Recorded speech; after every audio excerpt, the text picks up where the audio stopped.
Hello everybody, Thrash Til Death here. I'm going to be talking today about the new album by Cauldron, Burning Fortune, released on Earache Records.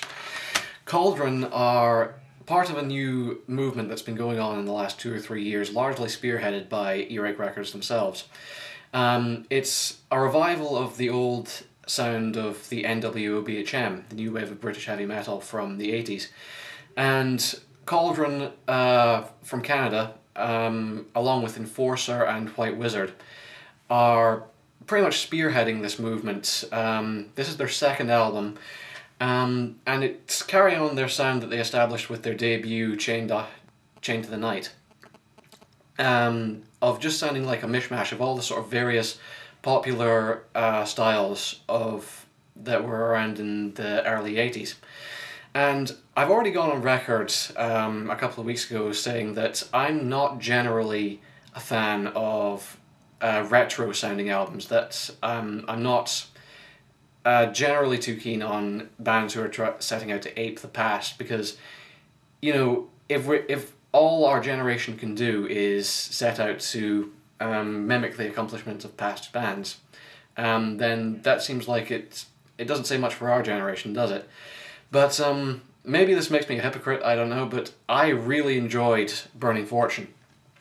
And I think why that is because Cauldron, unlike a lot of these sort of retro bands, the trap that they fall into, is that they aren't setting out to sort of deliberately mimic past sound. They aren't out to mimic a specific subgenre or sound as much like Iron Maiden as possible. A large part of their appeal is they've got a lot of all the sort of right across the sort of spectrum of metal from that specific point, like maybe 1983, 84, through to about 86.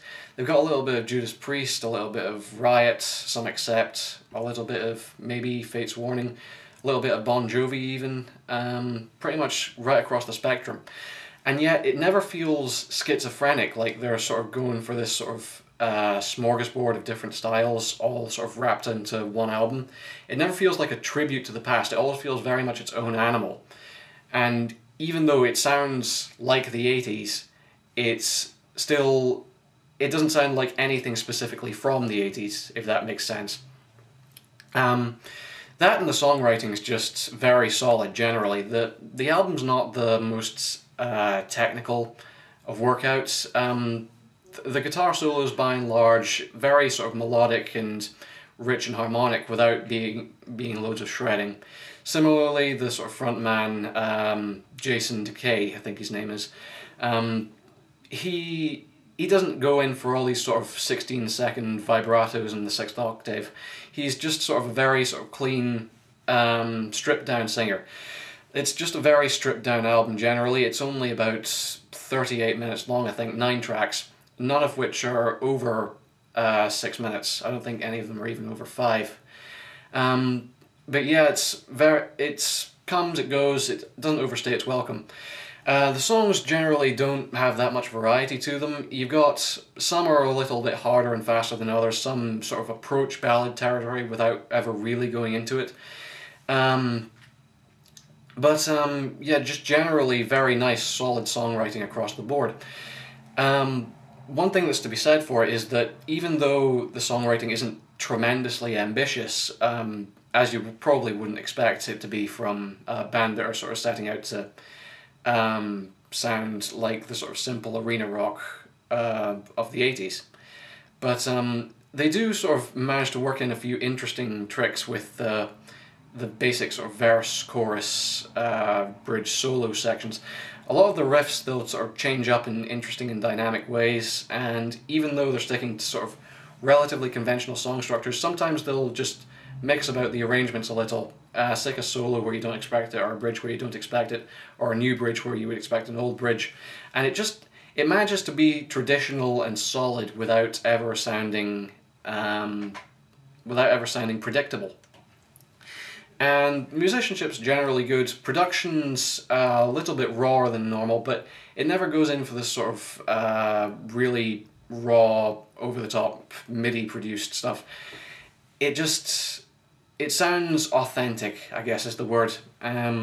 authenticity is a sort of a big deal with these sort of bands, and a lot of the time I feel that modern studio production techniques sort of rob the feel of the sort of good red-blooded, back-to-basics style that they're going for. But Cauldron, they managed to work out a happy medium. They managed to sound like they're just sort of four guys in a room with their instruments, but you know that it's good musicianship, and it's clear that it's professional. They know what they're doing, without sounding too glossy or overproduced. It just sounds like the humanity and the personality is there. And that's really all there is to be said about it, to be honest. There isn't really much to this album other than if you like, if you're sort of looking for a taste of the 80s, you should probably check it out. I think it's probably less technical maybe than White Wizard or Enforcer, who are more, maybe those bands are a little bit more speed metal oriented. But Cauldron, they're much more sort of mid-paced arena rock, very simple, very straightforward. Really not any pretension about it. I guess that's a large part of the appeal. But yeah, there really isn't much to be said about it at the end of the day, other than go out and buy it. It's good. It'll be interesting to see where this sort of NWOBHM revival is going these days, because Earache seem to be making this very sort of concerted push towards retro aesthetics. They were in large part behind the sort of thrash revival movement that's been going on for the last 5 or 6 years with bands like Evil, Bonded by Blood, etc. And it'll be interesting to see whether or not this actually manages to get off the ground, and I hope it does, because the sort of success and future of bands like Cauldron and others of their ilk is sort of dependent on Earache's marketing savvy, almost. How much of a market there is for 80s retro, I don't know, really. But, excuse me. But, yeah, I'd rather listen to Cauldron than a lot of the sort of over-sterilized, overproduced, any given Nuclear Blast or Century Media Band of the Week that come out these days. So, yeah, definitely give Cauldron a whirl if you're sort of up for a very stripped down to basics, very personal, very straightforward album.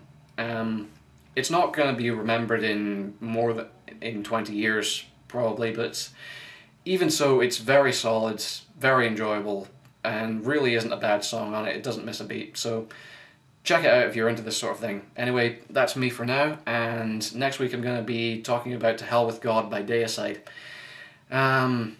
Indeed. Anyway, that's me, I'm Thrash Til Death, and I'll see you next time. Goodbye.